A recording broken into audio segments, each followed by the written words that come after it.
Guys, good morning, welcome to my new vlog. ટાઈમે છે આજે 4:50 થઈ છે હજી.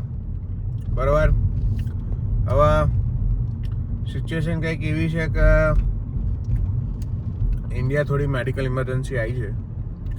તો આજે મમ્મી જવાની છે ઇન્ડિયા. તો આજે હું મૂકવા જવાનો છું એને લંડન. એને સાંજની ફ્લાઇટ છે આજે. એટલે આમ એવું કંઈ એટલું બધું બી ઓલું નહીં, પણ હા થોડી ઇમરજન્સી છે. એટલે હું કેમ નહીં જતો એનું અલગ કારણ છે, પણ મમ્મીને જવું જરૂરી છે. મારા કરતાં વધારે એની જરૂર છે, એટલા માટે એને મોકલી રહ્યા છીએ. અને સામાન કાલે જ પેક કરી દીધો હતો. હવે હું આવીને ઓફિસથી આવીને એને લંડન મૂકવા જવાનો છું. એટલે એવું કંઈક પ્લાન છે. Let's see. ગાઈસ, સોરી, હું ઉતાવળમાં હતો. હું અપડેટ આપવાનું ભૂલી ગયો છું. આ તૈયાર છે, જો થેલા વેલા બધું તૈયાર છે. બસ મમ્મીને મૂકવા જાઉં છું. આ ભૂમિ આવે એની રાહ જોઉં છું. બસ જો આ 2 કલાકના 48 મિનિટ બતાવે છે. ભૂમિ આવે એટલે ચાલો. બરાબર. હવે એ જાય છે આજે ઇન્ડિયા. બરાબર. મમ્મી જાય છે. આજ જાડિયો આવી ગયો. જો એ આવ્યો.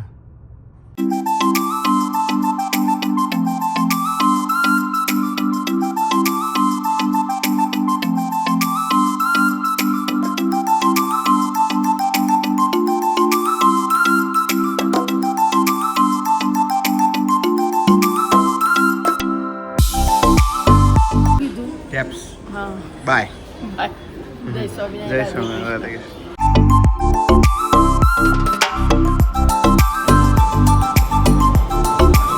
તો ગાઈસ, મુખ્ય આવ્યો હું. બરોબર. હવે પહોંચીએ આપણે શાંતિથી ઘરે. ધીરે ધીરે એ લોકો પહોંચી જશે કાલે.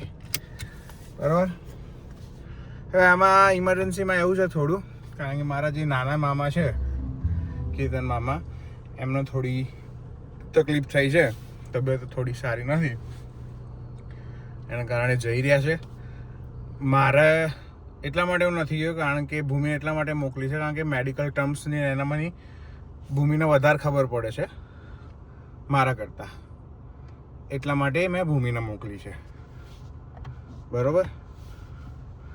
ચલો આપણે પહોંચીએ બર્મિંગહામ ઘેર. પણ ભૂમિ તો આવી જશે, રવિવારે પાછી આવી જવાની છે રહી, એટલે ચિંતા નથી. હાય ગાઈસ, આ તો વળી જવા માટે ગુરુ બાપા. વિસ્તારો મજા કરો, મોજ કરો. મળીએ આવતીકાલે. બાય. જય શ્રી કૃષ્ણ. જય સ્વામિનારાયણ. ધ્યાન રાખજો.